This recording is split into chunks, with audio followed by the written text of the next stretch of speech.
이사야 53장 4절 말씀입니다. 그는 실로 우리의 질고를 지고 우리의 슬픔을 당하였거늘 우리는 생각하기를 그는 징벌을 받아 하나님께 맞으며 고난을 당한다 하였노라. 아멘. 예수님은 진실로 죄로 말미암아 고통을 담당하셨습니다. 자기 죄가 아니고요. 다른 사람의 죄 때문에 고통을 겪으셨습니다. 잠시 경험했다는 게 아니고 자기 것으로 삼았습니다. 담당자가 되신 거죠. 우리가 알 것은 만일 그리스도께서 우리의 질고를 대신 지지 않으셨다면 우리의 삶이 지금보다 훨씬 더 죄에 억누르는 힘으로 말미암아 더 큰 고통을 당하며 산다는 것입니다. 여러분,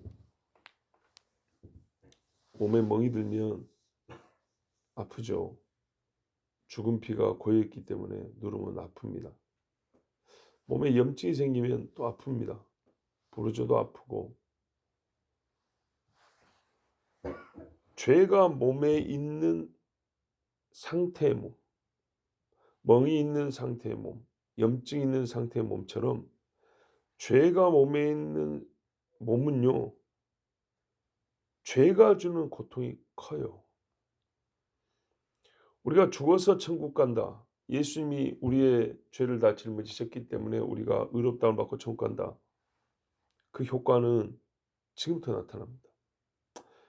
구원을 받았다는 마음의 안심과 평안뿐만 아니라 실제로 몸에 고통이 덜합니다. 이 말을 진짜로 받아들여야 됩니다. 자, 보세요. 5절에 가면 그가 찔림은 그가 상함은 그가 채찍에 맞음은 이러면서 우리 병 낫기를 바라며 이 말씀을 읽을 때가 있어요. 근데 이 5절이 왜 나오냐면 4절의 이 절반부 때문에 나올 수 있는 결론입니다. 근데 이 4절에서 5절에서는 실제로 아픈 것, 실제로 힘든 것을 주님이 짊어졌다고 생각하면서 4절에서는 실제로 우리 주님이 슬픔을 대신 짊어졌기 때문에 우리 삶에 지금 영원한 천국에서의 그 기쁨 전에 지금부터 우리의 슬픔이 덜어졌다는 것에 대해서 갸우뚱하면 안 됩니다. 잘 보십시오. 죄를 즐겨 짓는 사람은요, 잠시 그 죄 때문에 즐겁습니다. 육체가 욕정을 채우기 때문에 즐거워요. 근데 잠시의 그 쾌락 뒤에 그 죄 때문에 얼마나 많은 고통, 비통한 일이 따라오는지 생각해 보세요. 예를 들어볼까요? 마약 중독. 잠시 해롱해롱 좋죠. 폐가 망신입니다. 돈이 얼마나 들어갑니까? 몸이 어떻게 망가집니까? 치료한다고 살고자 한다면 또 돈이 얼마나 들어가고 시간이 얼마나 됩니까? 다른 복되고 가치 있는 일 못합니다. 알코올 중독. 술값도 일단 돈이 많이 들어가죠. 좋다고 퍼마십니다. 역시 해롱해롱 좋습니다. 몸이 무뎌집니다. 간이고 심장이고 다 망가집니다. 혈관이 다 엉망이 되어버립니다. 가족이 등하는 고통, 본인이 듣는 욕과 거절과 비웃음과 자기 삶의 이 육체가 온전하게 살지 못하고 그 알코올 때문에 겪는 몸의 고통, 통증 크죠. 근데 우리 주님이 이 고통, 질고를 졌다. 그래서 내가 마약에서 벗어났다. 술에서 벗어났다. 음란에서 벗어났다. 온갖 탐심에서 벗어났다면 바로 그 죄들이 몸에 붙어있음으로 인하여 생기는 몸이나 하는 고통 훨씬 줄어들죠. 이 땅에서부터. 만일에 예수님이 나의 질고를 지지 않으셨다면 나는, 여러분이 보고 있는 바로 이 사람, 나는 온몸이 지금보다 훨씬 더 상한 채로 살아갔을 겁니다. 남이 보이는 곳이든 안 보이는 곳이든 더 많이 상했을 겁니다. 우리가 요한일서에서 사랑하는 자여 내 영혼이 잘됨 같이 내가 범사에 잘되고 강건키를 내가 강구하노라. 강건하다는 게 건강입니다. 예수를 잘 믿고 영이 강건해지면 육이 당연히 강건해진다는 거 우리가 공식으로 알고 있다면 바로 이 말씀이 그 말입니다. 예수를 안 믿고 예수님이 나 때문에 대신 그 고통을 안 닦였다면 나는 지금 여기서 건강이 훨씬 더 악화됐을 거고 더 많은 죄로 말미암아 통증을 갖고 살았을 거다 이 말입니다. 우리의 슬픔을 당했거든. 예수님은 우리의 슬픔을 짊어졌습니다. 당한다, 어느 한때 체험했다는 식으로 생각할 위험이 있는데 겪었다는 정도가 아니고요. 짊어졌다. 우리의 슬픔을 짊어졌도다. 보라 세상 죄를 짊어진 하나님의 어린 양이로다. 죄로 말미암은 슬픔, 눈물을 짊어졌어요. 역시 똑같은 겁니다. 만약에 예수님이 나의 슬픔을 짊어지지 않았다면 나 한인과는 여러분이 보는 이 얼굴 면상이 지금보다 훨씬 더 슬픔에 젖어 있을 겁니다. 여러분들도 인생이 힘들다고 하지만 만약에 예수를 안 믿었으면 주름이 있어도 하나 더 있었을 것이고 얼굴이 찡그러져도 하나 더 찡그러져 있을 것이고 괴로움이 있어도 더 괴로워졌을 겁니다. 자, 우리 똑같은 성도들끼리 한번 봐보세요. 신앙이 별일 볼 일 없을 때, 하나님 앞에 맡기지 않았을 때, 주님이 대신 짊어졌다는 믿지 않았을 때, 자기 죄로 살아갈 때 얼굴들을 보세요. 얼마나 굳은지. 그러나 피어난다고 할 때는 그 심령이 먼저 평온합니다. 주님과 가까울 때입니다. 우리가 슬픔을 짊어지신 예수를 신뢰하면 할수록 죄가 내 삶에 미치는 슬픔의 힘이 약해집니다. 그리스도를 진실로 믿는 자는 성경에 희락과 평강이 있다고 분명히 약속을 했습니다. 주 예수님께서 나의 슬픔을 짊어졌다. 아멘. 그런데 왜 우리는 예수님은 징벌을 받아서, 바꿔 말하면 자기 죄로 벌 받았으니까요. 죄로 말미암아 하나님께 맞고 고난을 받는다고 생각합니까? 이 질문에 대답하기 전에 선결과제, 먼저 쳐내야 할 가지가 하나 있습니다. 생각의 가지. 그게 뭐냐면 이 전반부에 예수님이 하신 일은 모든 인류를 위하여 한 것이고 나를 위하여 한 일입니다. 아멘이죠. 근데 지금 우리는 생각하기에 여기 우리는요, 1차적으로 이방인인 우리가 아니라 이스라엘입니다. 이 말이 이스라엘 밖의 사람들은 예수님을 다 잘 믿고 예수님 하신 일에 대하여 의혹을 갖지 않고 바른 진리를 믿고 산다는 뜻이냐? 그런 말은 아닙니다. 넓게 이 우리는 생각하기에 우리에 다 들어갑니다. 그런데 1차적으로 여기 우리는 이스라엘입니다. 왜냐하면 보십시오. 이방인은 예수님에 대하여 잘못된 생각을 가질 때 하나님에 대한 믿음을 전제로 생각하지 않습니다. 하나님과 상관하여 생각하지 않고도 예수님을 욕할 수 있습니다. 무슨 말이냐면 예수는 성인군자지, 예수는 거짓말쟁이였지, 뭐 예수는 그냥 종교의 창시자 아닌가? 이렇게 말도 안 되는 소리를 할 수 있다 이 말입니다. 하나님과 상관없이. 근데 유대인은 어떻게 했냐? 말이라도 하나님에 대한, 여호와 하나님에 대한 믿음이 있잖아요. 말이라도, 즉 소위 하나님 종교를 믿는다 이 말이죠.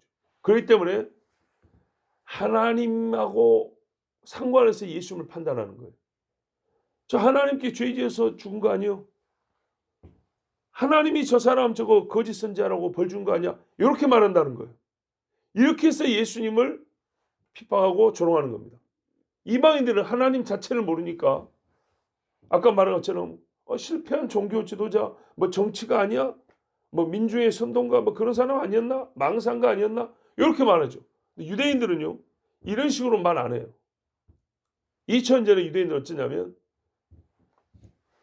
하나님 앞에 죄를 지은 한 사람의 이스라엘, 하나님 앞에 거짓말로 이 백성을 선동한. 그건 무슨 말이에요? 그들 입장에서는 하나님의 백성을 하나님하고 떨어뜨려 놓으려고 한 죄를 지은 사람. 보세요. 율법을 어겼다 그랬잖아요. 어긴 게 아닌데. 율법을 어기면 하나님께 벌 받을 거 아닙니까? 저 예수가 그들 입장에서는 우리 보고 율법 지키지 말해. 바울에 대해서도 그런 생각을 했지 않습니까? 그러니까 어떻게 해요? 우리는 하나님 잘 믿고 싶은데 저 인간이 우리를 하나님을 똑바로 못 믿게 만드네. 그러니까 하나님이 벌 준 거 아니야? 이렇게 생각하는 사람은 유대인의 생각이죠. 하나님과 상관하여 예수를 욕하고 판단하는 사람, 유대인들입니다. 그래서 이 말씀 여기 1차적으로 우리는 누구냐?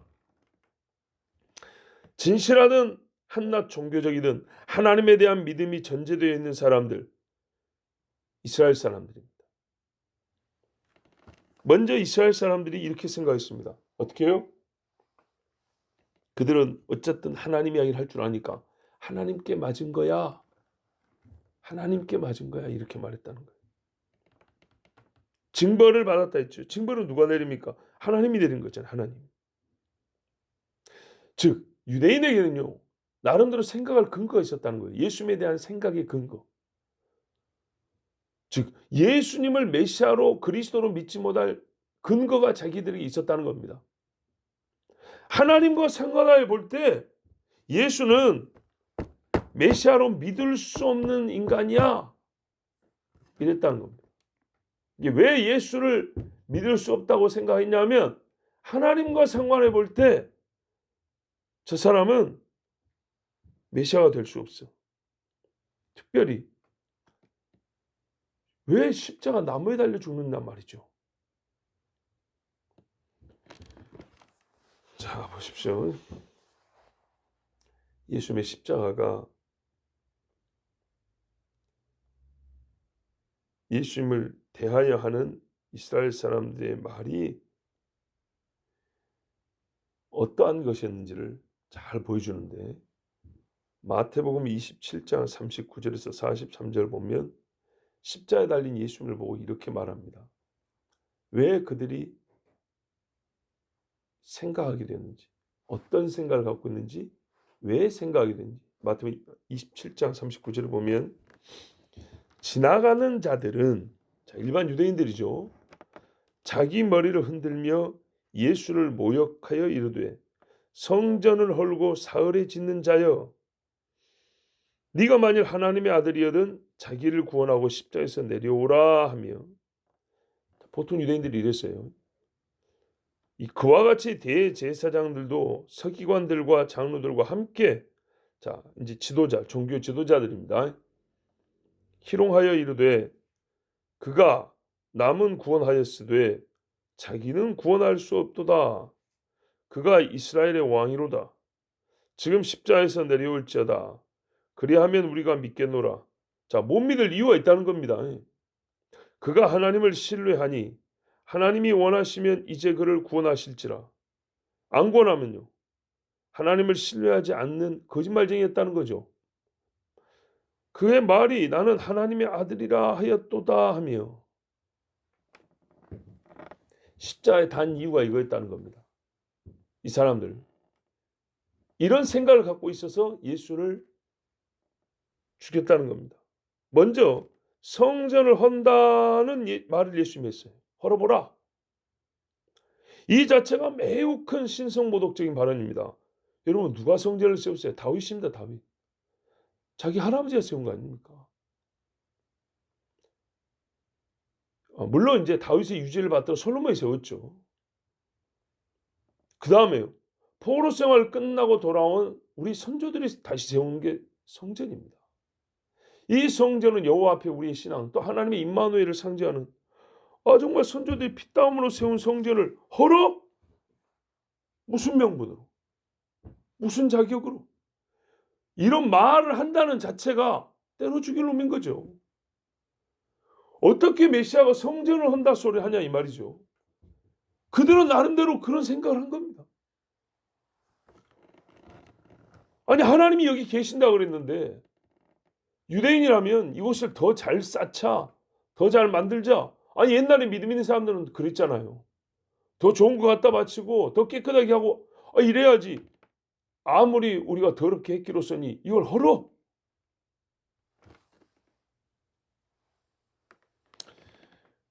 이 사람들은요, 자기 몸을 새 성전으로 세우는 예수님을 몰랐죠. 그렇죠? 몰랐습니다마는 어쨌든 그들 수준에서는 예수님의 이 발언은 죽어 마땅한 이야기였어요. 두 번째, 예수님이 공생의 기간 내내 나는 하나님의 아들이라 그랬어요. 그렇죠? 자, 우리가 몇 절 앞에 보니까 뭐라 했어요? 마른 땅에 노출된 나무 뿌리 정도밖에 안 된다 그랬어요, 예수님이. 작은 연한 보잘것없는 풀 순 정도가 안 된다 그랬어요. 그런데 그런 인간이 하는 말이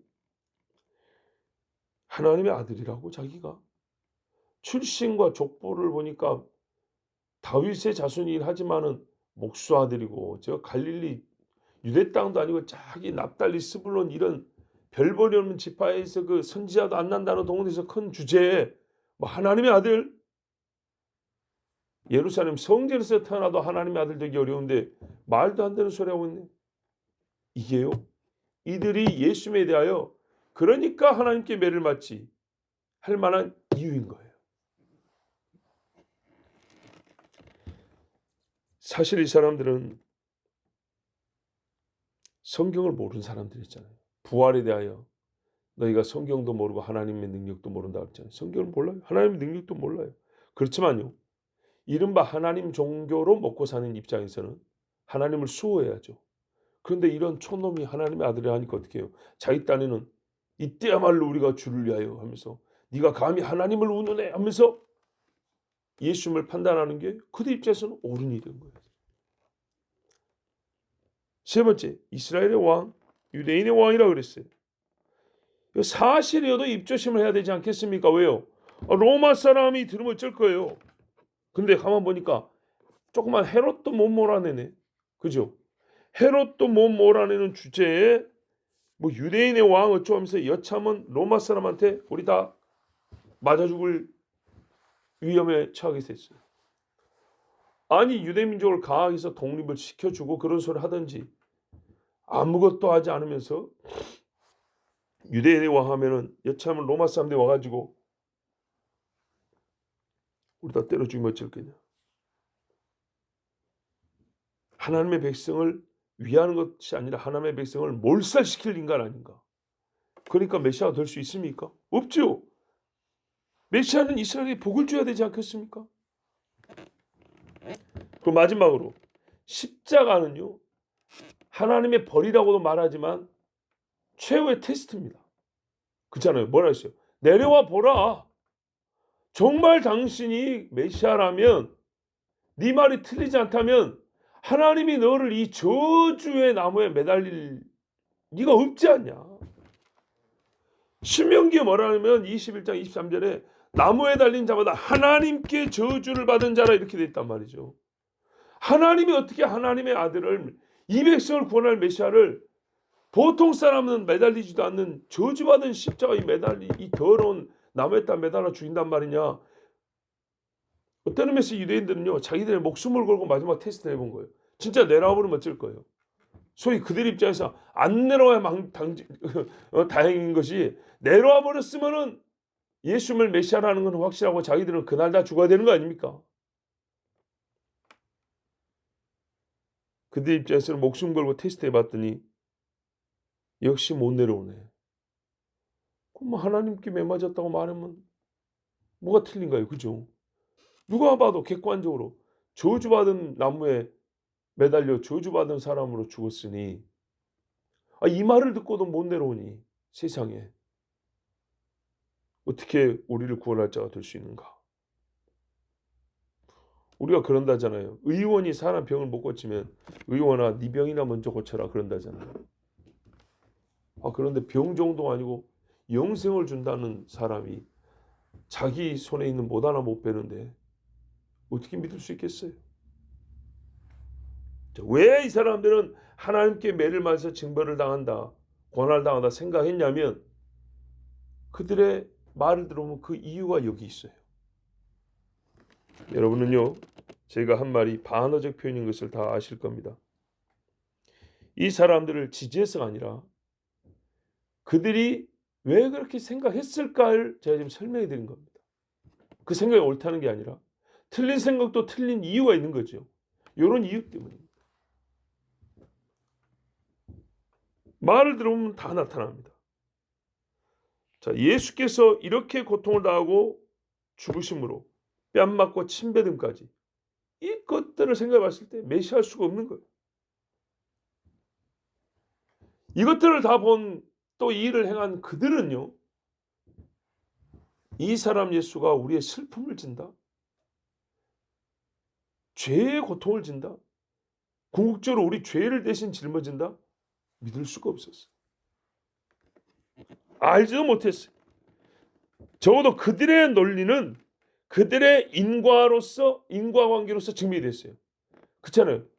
그들은 메시아라면 어디서 태어나야 되고 어떤 일을 해야 되고 어떻게 살아야 된다. 이게 본인들이 갖고 있는 논리란 말이에요. 근데 차근차근 보니까 최종적으로 자기들이 때리고 욕하고 별짓을 다 했는데도 불구하고 아무것도 못하고 그것도 나무에 매달려 죽더라는 겁니다. 이 인과관계를 생각해 봤을 때 우리 논리가 맞다는 거죠. 하지만 여러분, 그들이 바르게 믿는 것처럼 들먹인 하나님 말씀에 따르면, 그들의 논리가 아니라 하나님 말씀에 따르면, 곧 그들 당시에 이미 기록되어 읽혀지는 이 이사야의 말씀에 따르면 그들은 하나님의 아들을 죽인 죄로 자기 죄인됨을 증명했을 뿐입니다. 그들이 예수님 앞에 그렇게 논리를 갖고 행했을 때 이미 이사야는 기록되어서 그들이 할 짓을 다 기록해 놨단 말입니다. 자기들의 행위가 지금 거울처럼 보이지 않습니까? 아무것도 알지 못하고 기초를 박을 땅도 없는 허공에 있다가 논리의 기둥을 세우는 어리석은 자들 뿐입니다. 성경에 있다 써야 되는데 성경을 두고도 안 읽고 안 믿고 알량한 하나님 사상, 예, 지그들이 만든 하나님 사상, 그러니까 성전에서 장사하고 강도의 속으로 만들어 놓고도 우리는 하나님 그런 알량한 자기들의 하나님 사상을 바탕으로 놓고 논리를 세웠을 때는 말은 돼요. 그렇지만 자기들의 논리 기초가 아니라 성경을 기초로 놓고 살펴봤어야 되는데 성경이 없으니 자기들 딴에 오름으로 예수님을 판단하고 예수님에 대한 생각을 가지고 죽였던 겁니다. 그래서 어떻게 됐습니까? 이 사람들은 아무 죄도 용서받지 못하고 죄로 말미암은 어떤 질고와 슬픔도 조금도 탕감받지 못하고 그들 스스로 영원히 자기 죄를 짊어진 채 불꽃 가운데 떨어졌습니다. 아까 우리가 그랬죠. 예수님이 그리 죽으셨고 우리가 예수를 믿기 때문에 지금도 벌써 우리가 슬픔을 덜 겪고 고통을 덜 당하는 거라고요. 우리는 어떤 예수에 대한 생각을 갖고 있습니까? 성경은 예수님을 믿지 않는 자들이 그분에 대하여 가지는 생각을 하나하나 미리 예언하여 기록해 주었습니다. 그 이유와 사상적 배경까지 세세히 기록해 두신 하나님이십니다. 마지막 때도 마찬가지입니다. 그러면 만일 우리가 성경이 말씀한 대로 예수를 믿지 않는다면 우리는 성경이 예언한 불신자에 속한 것이고, 만일 우리가 성경이 기록한 대로 예수님에 대한 생각을 하지 않는다면, 예수님에 대한 성경의 생각 밖의 생각을 우리가 스스로 만들어 가진다면 우리는 모든 사람이 가진 지옥에 떨어질 이유 외에 각자가 자기만의 고유한 또 하나의 멸망받을 이유를 스스로 만든 것임을 알아야 합니다. 우리가 예수 믿는다면 모든 구원받은 자가 갖고 있는 구원받을 이유가 있고요. 또 우리가 예수를 믿고 믿음으로 행위를 하면 그 사람의 고유한 상받을 행위가 되는 것처럼 예수님을 성경대로 믿지 않는다면 모든 사람이 지옥에 떨어져야 될 이유와 예수에 대한 잘못된 생각을 가진 그 자신의 그 고유한 벌받을 이유가 또 있는 것입니다. 그러므로 모든 의인들이 가졌던 예수님에 대한 믿음과 또 그 믿음에 따른 나의 진실한 예수 따름, 예수 섬김의 행위가 우리에게 있어야겠습니다. 기도하겠습니다. 아버지 감사합니다. 우리는 예수님에 대하여 전에 어떻게 생각했었습니까? 내가 어릴 때에는 예수님에 대하여 어떻게 생각했는지 주여 많이 부족했습니다. 과연 지금은 어떠합니까? 세상 사람들이 시대가 바뀌었고 세상이 달라졌고 사람들이 더 똑똑해졌고 사는 형편이 좋아졌고 별의별 소리를 다 해도 다 하나님 성경 안에 우리의 현재 모습이 기록되어 있습니다. 주님 원합니다. 진실로 예수님에 대한 생각이 하나님이 아들 예수님에 대하여 갖고 있는 생각 그대로를 우리가 갖게 하여 주시옵소서. 성경 밖의 생각이 없게 하시고 성경에 못 미치는 생각도 없게 하여 주시고 꼭 성경에 기록된 대로 예수님에 대하여 옳은 생각을 하게 하옵소서. 예수님이 우리의 질고와 슬픔을 담당하셨습니다. 그런 말미암아 우리가 한 번 덜 울게 되고 한 번 더 웃게 되었습니다. 두 번 덜 아프고 두 번 더 건강하게 되었습니다. 아버지 감사합니다. 주님을 따르겠습니다. 주님을 말씀대로 믿겠습니다. 주여 우리를 사랑하심을 믿사오니 더욱 우리를 불쌍히 여기사 죄로 말미암은 고통이 없게 하옵시고 죄를 이기는 승리의 기쁨이 있게 하여 주시옵소서. 예수 그리스도 이름으로 기도하옵나이다. 아멘.